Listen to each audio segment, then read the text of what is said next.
Welcome into NFL Kickoff Live. It's the best hour of football talk every single Friday. We'll go around the NFL, talk about every team and every game, and we'll get you local insight that can't get anywhere else but right here at Locked On. I'm your host, Tanisha Batiste. Alongside me are Kyle Krabs and Michelle Majuk. Let's go straight to Thursday Night Football, where the unflappable Joe Flacco did it again, especially, Michelle, in that first half. It was like Joe Flacco of old, Joe Flacco circle Baltimore Ravens Super Bowl champion Joe Flacco, not the Joe Flacco that we saw who went 3-14 in his last 17 games and was basically a bench warmer for the Jets, or the guy who was probably shuttling his kids back and forth to daycare and school respectively this year.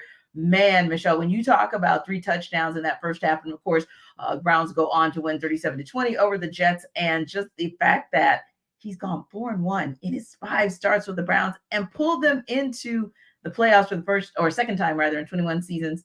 How amazing was it? How amazing has it been? Absolutely. I mean, what Joe Flacco is doing is absurd. Honestly, he came into the Browns. I was like, okay, they're probably finished, right? They're bringing in this old man that's coming off the couch, but he looks great, and he should be the comeback player of the year this year. Like, hands down, he deserves to win that award. 4 straight games with 300 plus passing yards, longest streak of his career. He waited until now to have that streak. It's also the longest streak in Browns team history, and it's tied for the longest streak with Tom Brady by a player of 38 plus years old. So what he's doing is really exceptional, and he actually gives them a chance in the playoffs, because if they're going to go into playoffs with Dorian Thompson-Robinson or PJ Walker, they had no chance. But the way Joe Flacco is playing right now, they surely do. And Kyle, Michelle makes a great point. The fact that this is the first time in the history of the entirety of the NFL where a team has made it to the postseason behind 4 quarterbacks, not 1, not 2, not 3, not 4. And I'm sure when Deshaun Watson went down very early in the season, nobody could have imagined that we'd be having this conversation. To Michelle's point, that this could be one of the more dangerous teams in the postseason this year. Yeah, I think the thing that's really exciting for Cleveland is if they stop turning the ball over. I mean, they have 3 turnovers in 3 of the last 4 games, and they had 2 in the one they didn't turn it over 3 times.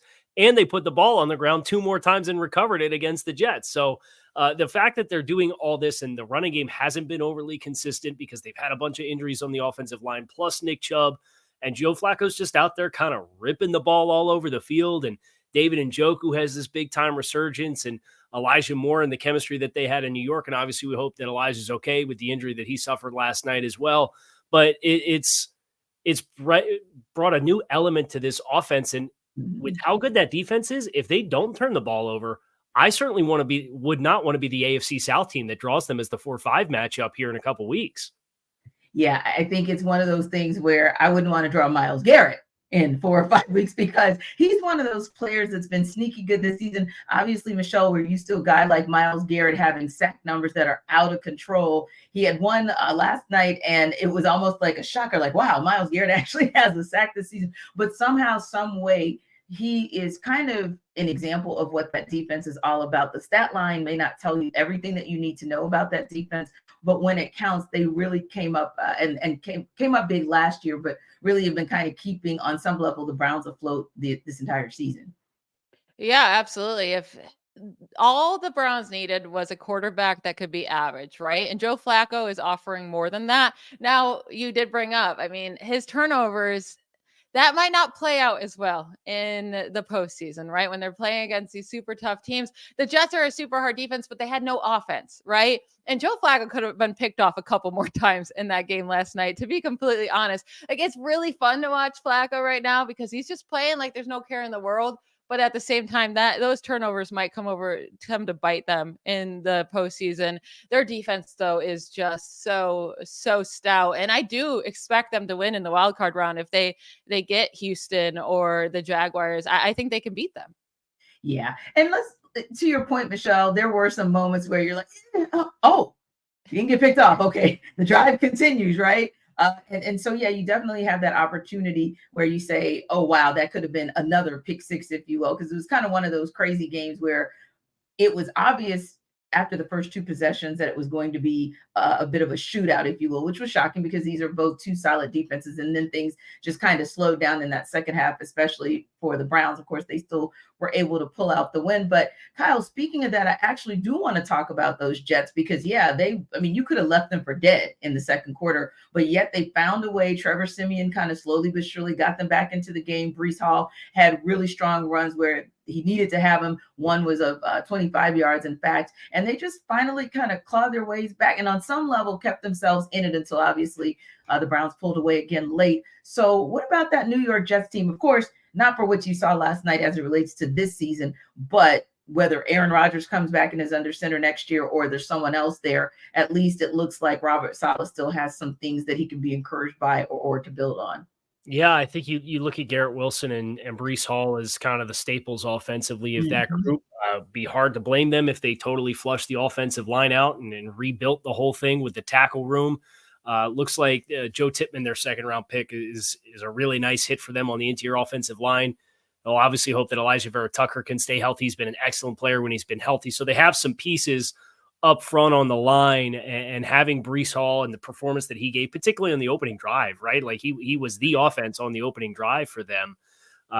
It gives you something to work with. But I think the thing that I would be just a little leery about if I was a New York Jets fan is they're going to sit here and run this whole thing back. And if they're just going to ask Aaron Rodgers to fix all of the issues, undisciplined play, sloppy, easily avoidable mistakes, the defense, for all of the love and the fanfare that the defense has gotten and got coming into this season, they've given up 30 plus points in like half of their last 6-7 games. It's just not Aaron Rodgers returning fixes all your problems. So I think this is a critical offseason for a coach and a GM that are probably going to enter on the hot seat to some degree, and they have a short-term window with a quarterback. How do you make the most of it? And I don't envy them for having to make those decisions, but it's one of those things where don't just assume 12 is going to fix all your problems because you got bigger issues going on than that.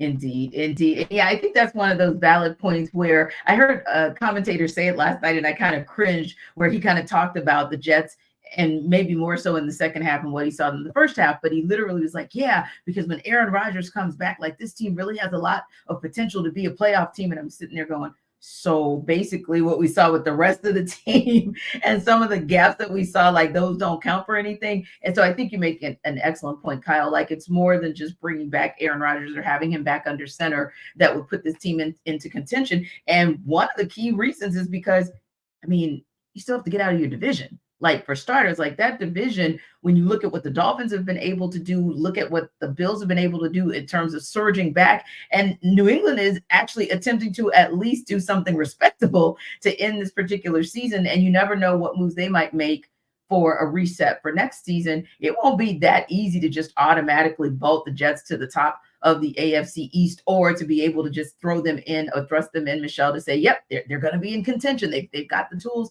they've got the resources. I don't know about that. Yeah, and acting like Aaron Rodgers coming off an Achilles injury is just going to be the Aaron Rodgers he was a few years ago or a couple years ago with the Packers. We saw him struggle without Devontae Adams. Maybe they trade for Devontae Adams. They might be looking, the Raiders might be looking to trade him away. That would be a great duo, but they 100% need to fix that offensive line or he's going to get injured again. And you're going to be in the same exact boat where you don't have a quarterback. What they really need to make sure, though, is to have a solid backup quarterback. They need to stop going into this with no depth at quarterback and just relying on these nobodies. Like Joe Flacco was sitting out there for how long? And they were like, no, we'll just stick with Trevor Siemian and Boyle. Like, come on.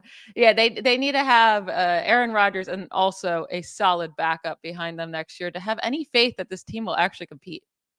Yeah, I think, Kyle, you'd say that the Browns probably could have more of a conversation about what things are going to look like next year, even better for them, because hopefully Deshaun Watson comes back and becomes the Deshaun Watson of old. And who knows, maybe Joe Flacco comes back to be a solid backup yet again. And speaking of backups, it's like, are we really having this conversation where literally there have been like 59 different QBs under center and Joe Flacco is the one we're talking about the most? Like, who would have thought 4 weeks ago when we started seeing this rash of injuries with starting QBs and starting to see backups going into, the second on the depth chart, the third on the depth chart, in his case, the fourth on the depth chart. Who would have thought we would have been having that conversation? But this has been that quirky, crazy year, maybe with the exception of your Miami Dolphins, where we have seen backups have to really not just come in a little pinch here and there, but actually be responsible for helping their teams to win, or in this case, advance.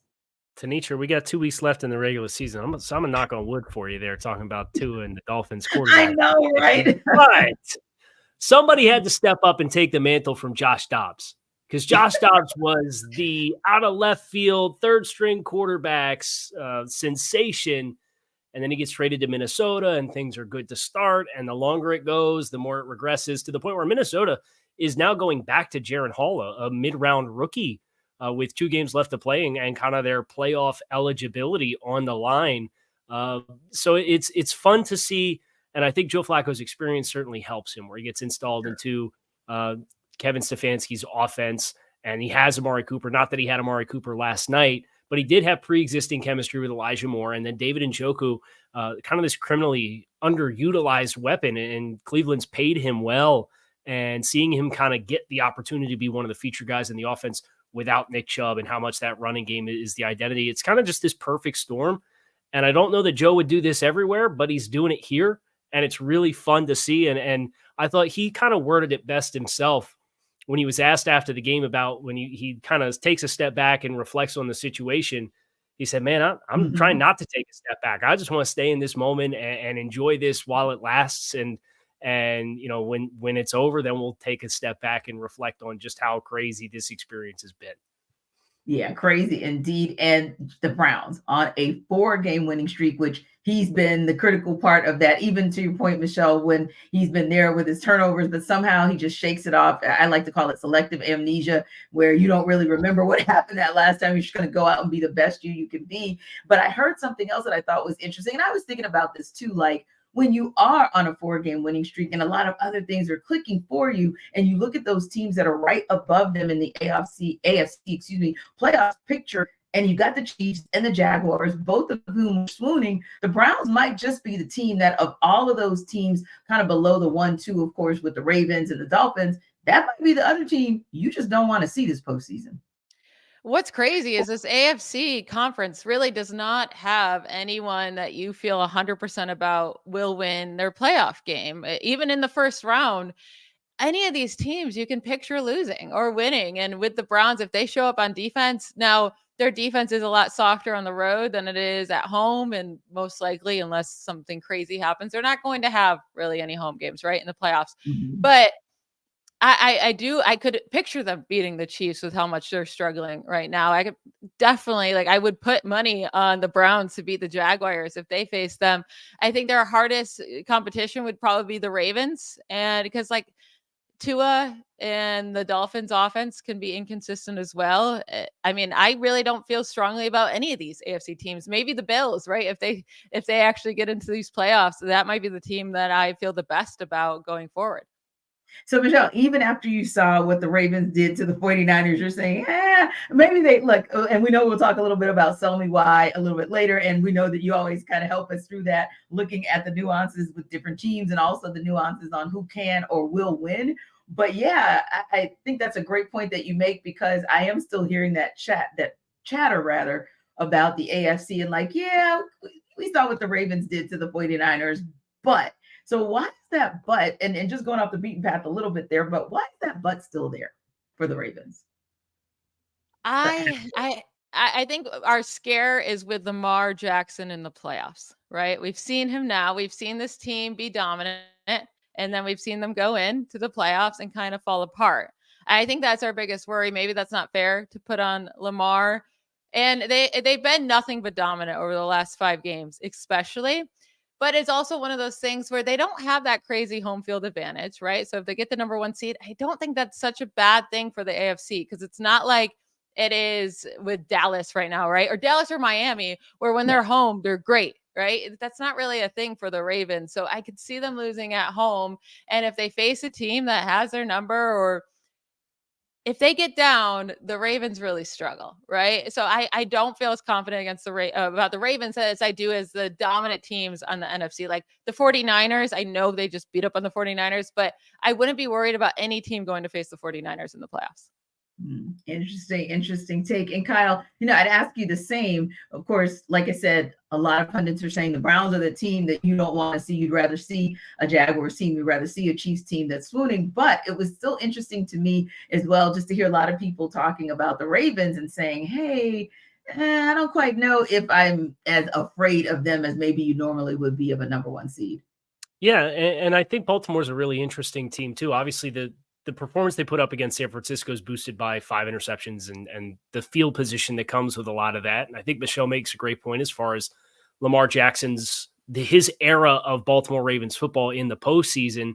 They haven't had a deep postseason run. And then you look at the personnel depth chart and you say, okay, well, Keaton Mitchell was supposed to be the big juice and boost to the running back room, and he's out with a knee injury, and Mark Andrews is out right now, and Zay Flowers is become the go-to guy there. Odell Beckham's kind of intermittently an impactful player, but not consistently an impactful player. Rashad Bateman hasn't materialized. So you just kind of go down the list and you look at the group around him, and I think it just puts so much onto Lamar Jackson specifically that if you get a team that can scheme against that effectively, it does kind of make you leery. I think Michelle put it a great way. Baltimore's great when they dictate the terms of the game.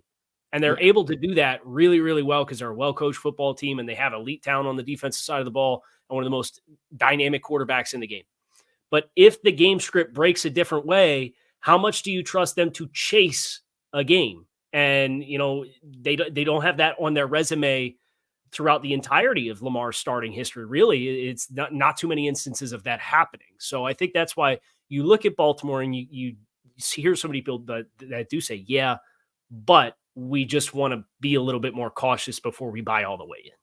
Understood. And we're going to talk a little bit more about those Ravens who have another big showdown this weekend with the Dolphins. We'll talk about it later in the show. Also, it's almost time for us to talk about another big game, our game of the week between the Cowboys and Lions. But before we get into that, you might want to tap into what Kyle has to say about LinkedIn.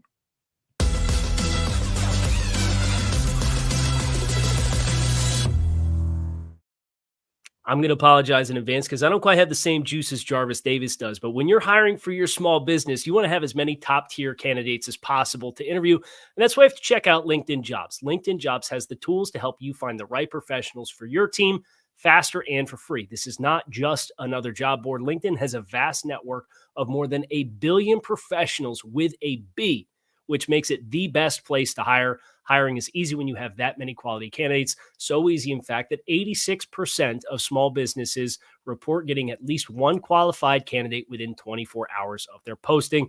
LinkedIn knows that small businesses are wearing so many hats that it might not have the time or resources that they ideally have for the hiring process. Thankfully, with LinkedIn, their process is intuitive, quick, and easy. They even launched a feature that helps you write job descriptions, making the process for you even easier and quicker. Post your job for free at linkedin.com/lockedonnfl. That's linkedin.com/lockedonnfl to post your job for free. Terms and conditions do apply.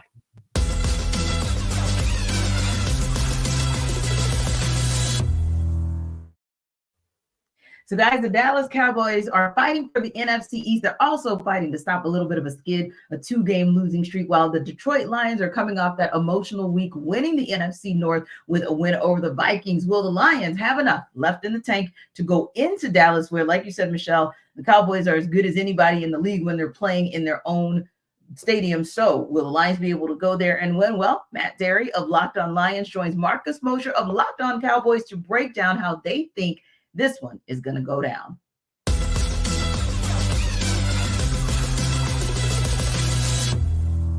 think the Lions need to run the football. The last thing you want to do is see CeeDee Lamb and Pollard and those guys and Dak on the field a ton. Lions run the ball, getting 4 or 5 yard chunks with Montgomery and Jahmyr Gibbs, running that clock a little bit. Second and shorts with the play action game that Ben Johnson, the Lions offensive coordinator, loves to utilize. Then that keeps Dallas off the field. So I think running the football is going to be very, very key in winning this game for the Lions. Just not making a lot of mistakes. And again, no letdown. I mean, Marcus, like I said before, this team was celebrating in a big way was a t-shirt and hat game last Sunday in Minnesota, winning the division. Can they muster up that kind of excitement, that kind of energy for this game Saturday night? Shouldn't be too difficult. Like you said, Jimmy Johnson Day in Dallas. You're playing at Jerry World. It's in prime time. But again, they're off of a humongous emotional high in winning the division for the first time in 30 years. Will they have the same kind of energy? I don't know. For the Cowboys, it's just don't beat yourself in this game. The Lions are a really good team, and they're going to have some amazing plays. They've got a lot of talent. You can't afford to make critical mental errors. And last week against Miami, they were all over the place, whether it was Hunter Lipke and Dak Prescott, missing on the exchange down at the goal line. They had multiple pre-snap penalties. They were late getting play calls in. On the final defensive drive of the game, you're trying to hold the Dolphins to not get the game-winning field goal. On the very first play, they get a 15-yard face mask penalty that just jump-starts that drive. Play a somewhat clean game, and I think eventually the Cowboys' talent at home will take over. But if they're consistently putting themselves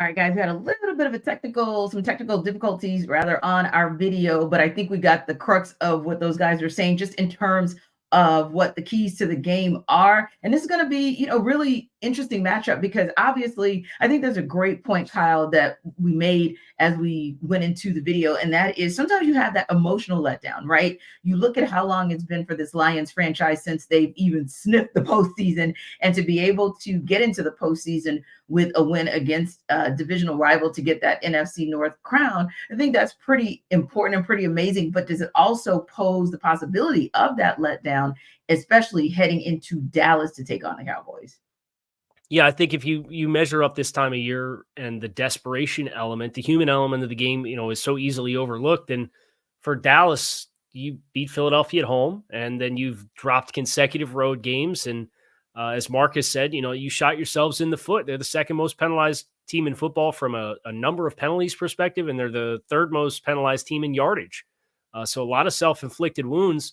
Some of that comes from being on the road. Okay, that's understandable. You're now at home. You're 10-5. You got to get yourself pulled back together here.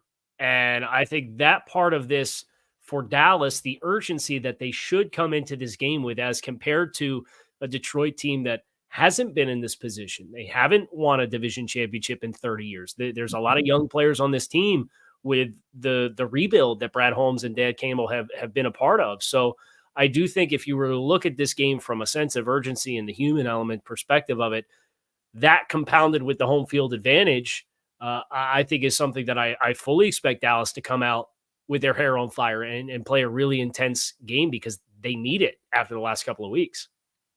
Yeah, and as they should, because right now you've got Philadelphia at 11-4, you've got Dallas at 10-5, but you've got the Eagles still in that space to be able to have the strength of victory tiebreaker over the Lions, which keeps them in that 2 spot should they win the next couple games. But you have Dallas still in contention to possibly win the NFC East, and it certainly makes for an easier pathway for them, right? But ultimately speaking, they've got, before they even get that far, Michelle, before they try to look, 2 games down, if you will, they've got to take care of business against the Lions this Sunday. And a part of it is, like everyone's been saying, the definition of take care of your business is take care of the ball, play a clean game at home, and let's see what happens after that.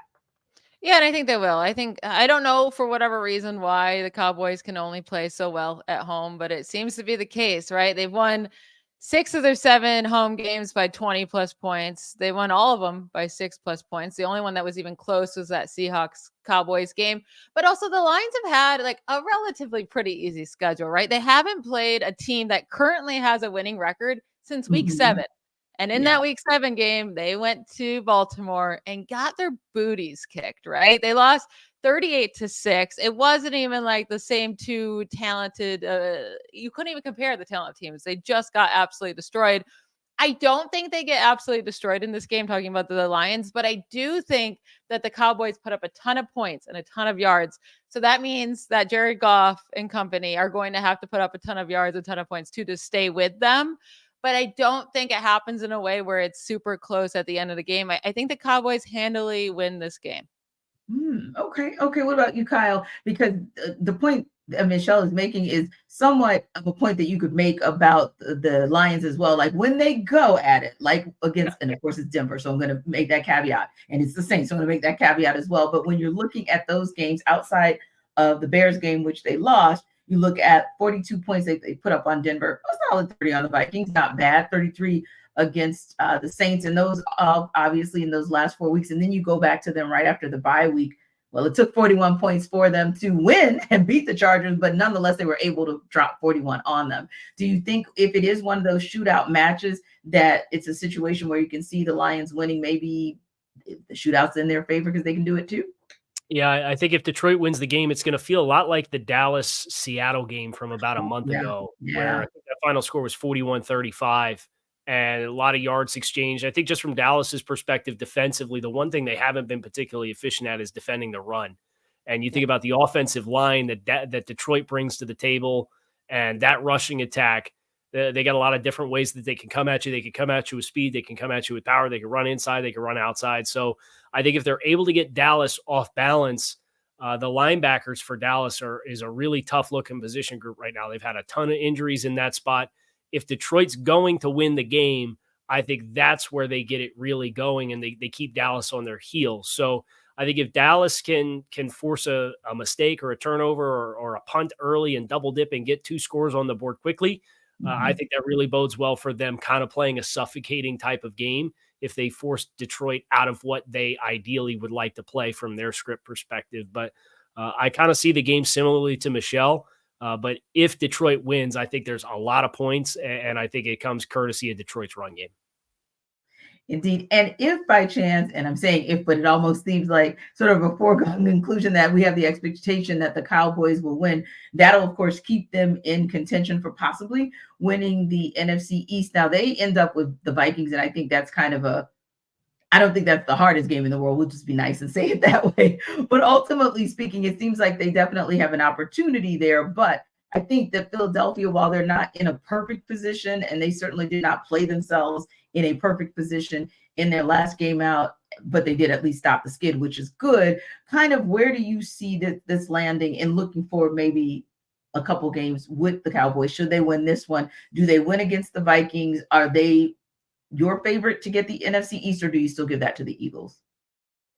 I'm still giving it to the Eagles. I mean, their last 2 matchup against the Cardinals and the Giants, there's just no reason for them to lose. Like you said, they didn't even play a good game against the Giants last week, and they're still going to win that. The Giants have nothing to play for at that point. I mean, they really didn't this last week either. But I see no reason for the Eagles to lose either of these 2 games. And the Cowboys, on the other hand, like I do think they're going to handle this Lions team pretty handedly, but at the same time, this is a way harder matchup than the Eagles have to face. Yeah. And when I look at it as well, I think to myself, sometimes it's that motivation to, you don't always want to like back your way into the playoffs, or you don't want to back your way into that division title. I think, especially when you heard some of the comments, some were like, maybe you should have kept those to yourself, Michael Parsons. But sometimes those comments where it's just because of a frustration and a pride, Kyle, that the Cowboys have, where they don't want to have to rely completely on what other teams do to ensure, obviously, that they're going to get in the postseason, but maybe get the higher of the wild card seats, or to just outright win the division. I think also this is a pride game for them, and they want to show that, hey, we went on a little skid, but the team that you saw before that is actually who we are. Yeah, I certainly think that they want to have some positive momentum going for themselves. All things appear as though they got at Washington to close in Week 18. You're probably 11-6. That's going to make you the 5 seed. You're going to go play presumably Tampa if things trend the way that they're looking, and how well Tampa's played the last couple of weeks in the NFC South. And it's a rematch of the playoff game last year, and obviously a little bit different dynamics for Tampa Bay. They backed in at 8-9 and Tom Brady behind that shell of an offensive line. But you like Dallas in that matchup, I think, even as good as Tampa is playing, just because I think Dallas has enough needle movers on both sides of the football. So you want to have some momentum that kind of gets you rolling into that matchup. And then if you can build on that, then you can kind of have that next hurdle of, okay, we're going to have to go on the road against a playoff caliber team, be it Philadelphia, presume maybe San Francisco's depends. I think depends on what the Rams end up doing. I think they're a team that's capable of winning on the road in the wild card round as well, with Matthew Stafford playing as well as he is. Like, it's not a shoo-in that you're going to win and just play San Francisco. You could very easily draw Philadelphia again. And they should have won the first time they played Philadelphia in Philly. There was some little things down the stretch that cost them that game. So get some momentum going, whether it comes this week against Detroit. Hopefully it does. I think that really would set a positive tone to kind of get you back in playoff mindset as compared to a 3-game skid and then catching Washington with whoever's going to end up starting there because they're shuffling quarterbacks, because who knows why with 2 games left in the season. I think there's a lot of importance for Dallas to get the ship righted here and not let this snowball on them before it gets in their heads. Indeed. And I think that's a critical point that you make before it gets in their heads. Now, as we prepare you for the NFL week with Sell Me Why, here is Kyle once again to sell you on DoorDash.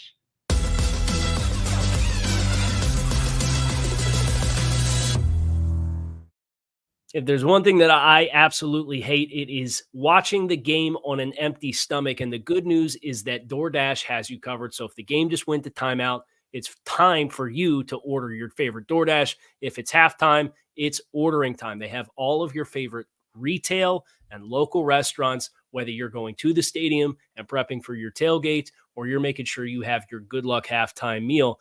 DoorDash has it all available to you. Your chips, dips, nachos, everything that you need for that home gate and having friends over at the house, or if you just selfishly want to make sure your Victory Monday meal is exactly what you want, but you don't have time to run out to your restaurant and eat it out or grab it and bring it back to the house. DoorDash does it all for you. You can get prepared before game day and stock up on all of your local favorites.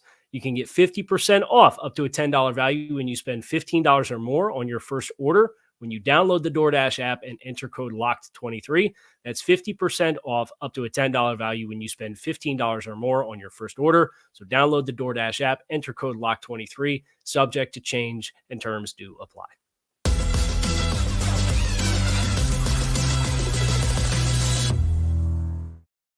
Well, guys, now it is time to talk about the best of the worst division in the NFL. That's talking about the New Orleans Saints. They're heading to Tampa Bay to try and shake up that NFC South playoff race. And here's Ross Jackson of Locked On Saints to tell you why the Saints can cover as 2.5-point underdogs.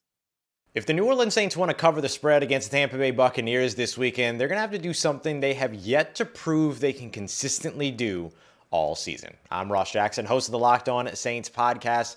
If the New Orleans Saints want to cover the spread against Tampa Bay Buccaneers, they need to be a good football team. That's really it. And that sounds kind of crazy to say here on December 29th when I didn't expect that I would be sitting here talking about how challenging it is for the New Orleans Saints to put together a complete football game here in week 17 of the season, their 16th game of the year. You imagine they would have hit their stride, caught their rhythm, whatever cliche you want to use. It rolls along with the rest of the cliches that I could be using about what the New Orleans Saints need to do to win this game. Put pressure on Baker Mayfield. Force takeaways, force turnovers, score points, play complementary football off of those turnovers. New Orleans Saints have 7 wins so far this season in what has been a disappointing 2023 so far for a team that we expected to be a double-digit win team here in 2023. And 6 of those wins come in games in which the Saints have scored off of turnovers. 6-0 in those 6 games, by the way.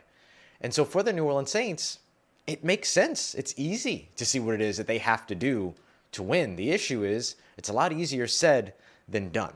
And especially if they want to not only cover the spread, which is a slim one as it is, but if they want to win and keep their playoff hopes alive, it's kind of a shame that at this point what we're talking about is that this team has to be able to come in and be the football team we thought they would be week 4, week 5, week 6 even would have made sense with a new quarterback and changing elements and things like that. But the New Orleans Saints just have not been able to find a way to keep it all together, whether it's the run defense that has continued to struggle, an offense that can't catch a rhythm or catch anything, any kind of speed or momentum at all, or a defense that starts off games a little bit too slowly. The New Orleans Saints covering the spread against the Tampa Bay Buccaneers is one thing, but getting out of their own way is going to be the bigger question. And as Michelle, and Ross is my good buddy. As my good buddy Ross was talking, I was kind of chuckling to myself because literally he listed like 5 or 6 things that the Saints need to do in order to be a good team to win. And the reason I was chuckling is because we heard that very same conversation, that very same commentary last week when we were talking about the Steelers and the 7 things they need to do that they're not able to do. And well, we all know what happened. The Steelers actually won the game, right? So I have to ask 2 questions of you. Number one, we'll start off by the obvious, which is, can they cover the spread? They're 2.5-point underdogs. But the second question is, with all the things that Ross listed that they're able to do, what do you see them as able to actually execute? Listen, I will just say straight up, I'm a Derek Carr hater. All right. So take what I say with a little grain of salt, because I just think he's a really, really bad quarterback, an NFL quarterback for teams. He's one of the worst ones when it comes to, he'll win you enough games to get you a really bad draft pick, but then never carry you to anything unless your team is perfection, which he's never had. But the Saints have lost their last 3 games on the road by 8 or more points. So I do expect the Buccaneers to cover in this matchup. I think they're the better team. And a big part of that is not only Derek Carr throwing interceptions at the worst times, which he loves to do, but also the Saints defense has given up 27 points per game and over 400 total yards per game over the last 4 road games. So they're playing much, much better at home, really struggling on the road. They're not getting those takeaways. They're allowing those huge chunk plays. And Baker Mayfield is just like, he's getting it done, right? Over the last handful of games, he has 9 touchdowns, 0 interceptions, and he's been kind of on a roll. Now, Baker can always Baker us, right? Whenever we start to believe in him, he falls flat in his face. That's happened plenty of times. But I do think he will get this done in this matchup, and the Buccaneers beat the Saints by at least 3 points. Yeah, and I can say that was the other thing that made me chuckle, Michelle. I literally can remember, because of course our other analyst, Jarvis Davis, and I, we cover the NFC South. And at the beginning of the season, the joke was, okay, they're all bad, but what's kind of the lesser of the 2 evils, or lesser of the evil? And we talked about the 4 quarterbacks who were going to be under center to start the season, that being, like you said, Derek Carr, of course, Bryce Young, here Desmond Ridder, and of course Baker Mayfield. And honestly, most of the laughter and the rights were coming for Baker Mayfield, even more so than Derek Carr, of course, Bryce being the unknown, and then of course Des being somewhat of an unknown after having only played 4 games. But now here we are, Kyle, where the conversation has shifted, especially on the backside of the season, where Tampa Bay is 8-7 and they're in the driver's seat in the NFC South. So my questions to you would be the same. Will the Saints be able to cover the spread? But also looking at the Buccaneers, what are some of the things you need to see from them to say, hey, that's the team that's been going strong these last couple of weeks that are probably going to be able to get this win again on Sunday? All right, so a couple of things. I will not be going as hard in the paint as I did last week when I came at Chris Carter about the Steelers sell me why, because I was like, Chris, you're telling America to take the over in this game. Ain't no way. Over ends up hitting. Like, shame on me, eggs on my face. I'm not going to go that hard again. But Michelle may be a Derek Carr hater. I'm a Dennis Allen hater. So I'm going to be honest. This is a team that the last 2 seasons, y'all had a lot more talents at your disposal than what you've been able to tangibly get out of both sides of the ball. And I understand they've had some injuries offensively this year, but they're the 3rd worst efficiency from a rushing offense perspective, averaging 3.6 yards per carry this season with their offensive line. They have a lot of money invested in there. I know Ryan Ramchek's banged up. I know some of their field stretchers offensively have been limited as well, and Carr's not giving you good quarterback play, but this is a lot more talented of a team. You know, they're 9th in the league in scoring defense, and yet here they are potentially falling to 7-9 if they lose on the road. And Michelle made some great points about how much that they've struggled.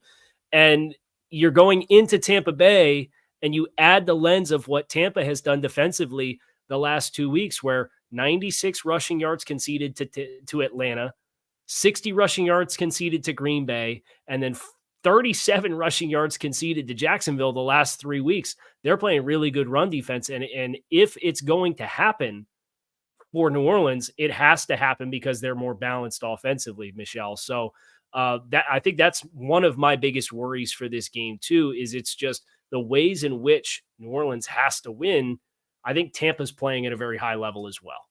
I can see there being a path for the Saints, right? I think the one path is that Derek Carr plays. He has those randomly good games, right, where he's on fire. Yeah. And I do think this could be a game he could do it, right? The Buccaneers defense are allowing the most passing yards per game in the NFL this season. They have a weak secondary, but also they're especially weak and deep passes, right? Deep pass attempts.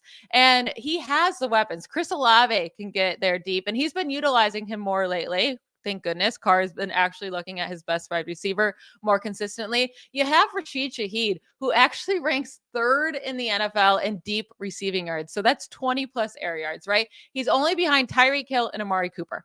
This dude never gets targeted, at least consistently. So him being 3rd in that category this year is insane. So you definitely have these opportunities against this Buccaneers secondary to hit those big chunk plays. And that's the one area where the Saints could really come out and beat up on the Buccaneers. And that's their chance to win. You just need to trust that Derek Carr is going to have one of those good games and not have the meltdowns that he sometimes has. I say sometimes, oftentimes has with his turnovers.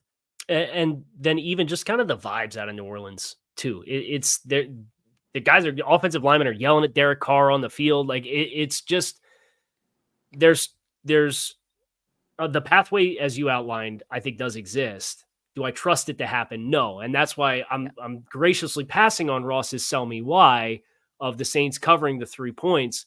But I do think you make a great point. Anytime you have a player like Chris Olave and Derek Carr, when it just becomes as simple as we're going to win vertical routes. If we get time, we can let it loose.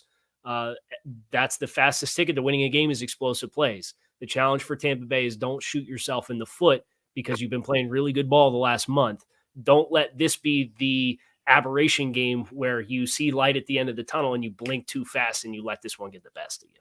Indeed. Now, 2 teams that are actually been up and down. Sometimes they're playing great, sometimes not so much. That's the Minnesota Vikings and their rival Green Bay Packers. On Sunday Night Football, we'll get to see the Vikings host the Packers. Vikings are 1.5-point favorites in that one. And here's Luke Braun of Locked On Vikings to tell you why the Vikings can't cover that spread. What's up, everybody? It's Luke Braun here from the Locked On Vikings podcast. And here is what the Vikings need to do to get a win on Sunday Night Football against the Packers. They have to not turn the ball over. It has been a refrain all season long. Kevin O'Connell, as head coach of the Vikings, has not yet lost a game where the Vikings were even or ahead in the turnover battle. If they can protect the football, they can find a way to cloud a win against anybody, most certainly the Green Bay Packers. To do that, they need to get a good, safe quarterbacking performance out of Jaren Hall, who is going to start for the second time this year. Nick Mullins was benched for throwing 4 interceptions. It has been a thing. And they also need to find a way to get Justin Jefferson going and not completely, turtle into a shell of an offense that's nothing, right? Justin Jefferson is the only major weapon left on the Vikings. TJ Hawkinson is out. Jordan Addison will go with questionable, so maybe they will have him as well.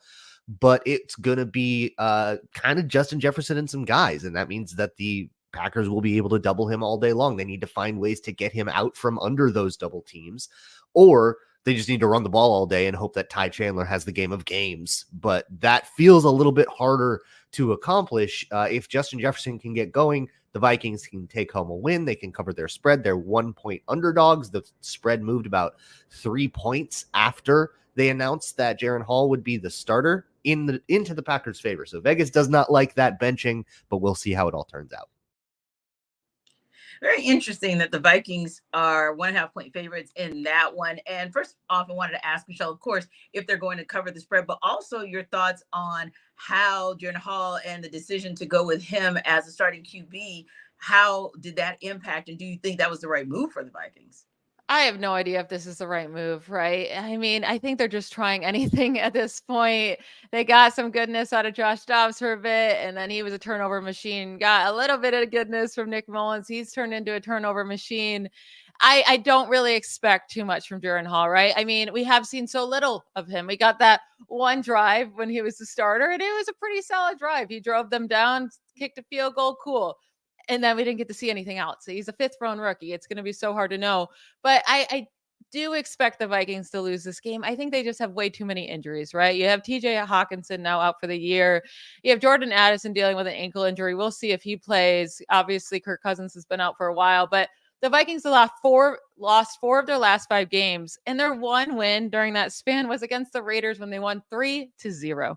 It's been a really bad stretch of games. And also talk about bad home road splits. They're actually bad at home, which is very weird for teams. They're 2-5 at home this season.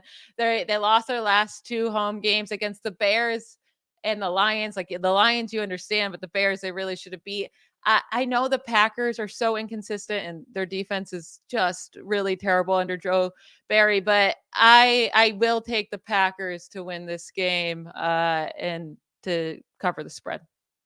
Yeah, and that's probably where my thought was as well, Kyle. Like the Packers to me are the team where they're up and down, but you still have some good weapons that you've utilized in a good way at times. And you still have Jordan Love, and I probably lean in the direction of him being able to get it done maybe a little bit more than I lean in the direction of Hall, but who knows? But what are your thoughts just in terms of this maybe being a bounce back game for the Packers, or is it more of a bounce back game for the Vikings? I think it's a bounce back game for the Packers. We'll see what of their pass catchers are available too. Jaden Reed didn't dress last week. Seems like they got half of these 1st and 2nd year wide receivers are down on a weekly basis between him and Wicks and Watson and Dobbs. And it's just kind of this revolving door. And then you add in the injuries at the running back position that they've had this season as well. Just no continuity. So you admire what you have seen from Jordan Love this season in spite of all of that. And I think it gives you great enthusiasm.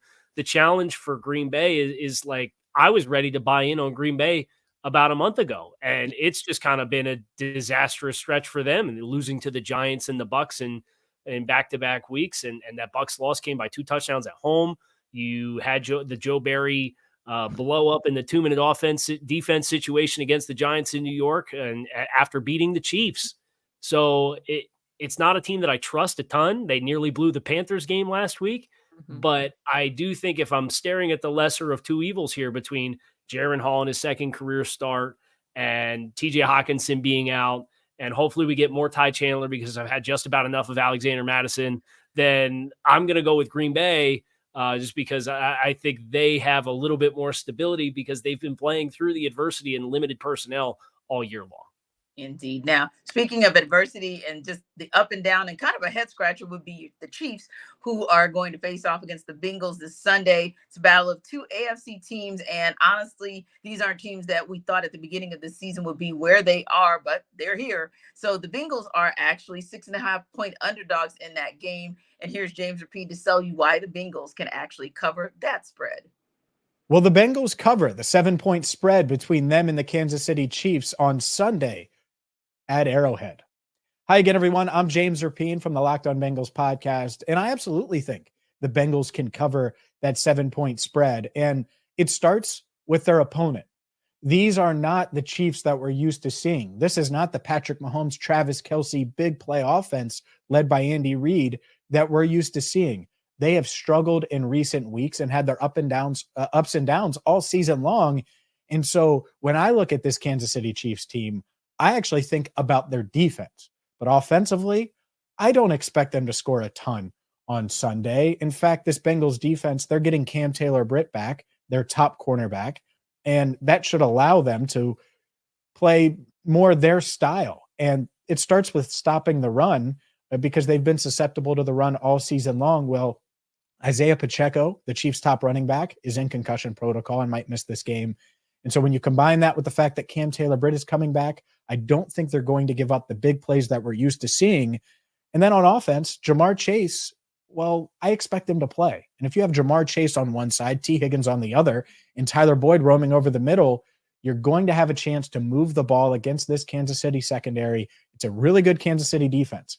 I think it's the best unit in this game of the Bengals offense and defense and the Chiefs offense and defense. But they are beatable, and they're certainly susceptible to the pass when you have guys like Jamar Chase and T. Higgins. And so the question is, can Jake Browning rebound after throwing 3 interceptions last week? I think he will. He rebounded after losing to the Steelers on November 26th with a huge Monday night performance against the Jaguars. I'm not saying he's going to put up those numbers, but I do think he will take care of the football, and the Bengals will keep it close in Kansas City. For more on the Bengals, make sure you check out the Locked On Bengals podcast. So, Kyle, do the Bengals cover?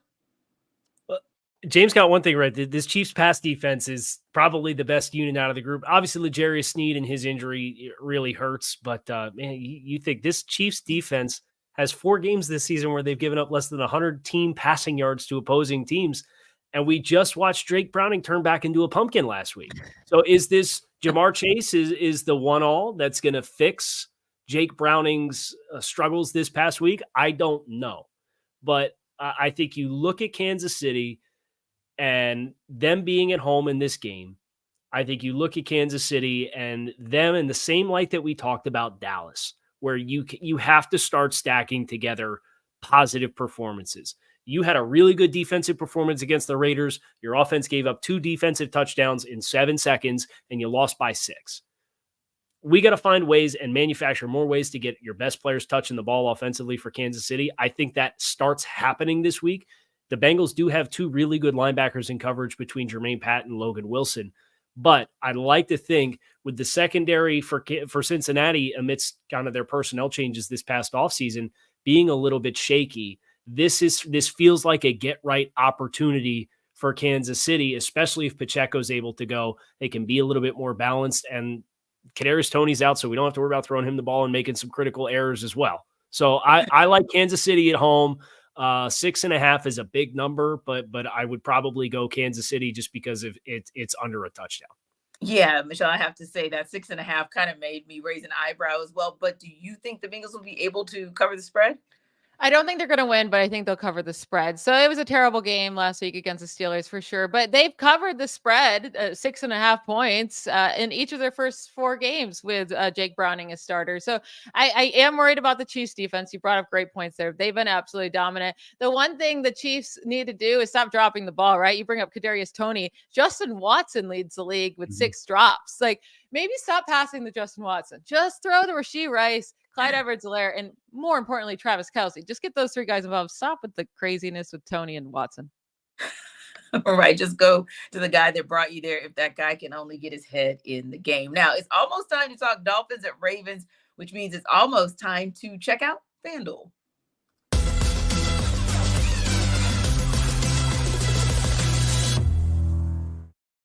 Listen, guys, the weather may be cooling off, but the deals are staying hot over at FanDuel for your NFL bets. Right now, new customers get $150 in bonus bets with any winning $5 money line bet. It's $150 if your team wins. So if you like good ROI, FanDuel's got a great opportunity for you. If you've been thinking about joining FanDuel, there is no better time to get in on the action than right now. The app is super easy to use, and they have a slew of betting options available that include money lines, player props, team totals, over-unders, spreads, you name it, they got it. So visit FanDuel.com/lockedon and kick off your NFL postseason with FanDuel, official partner of the NFL.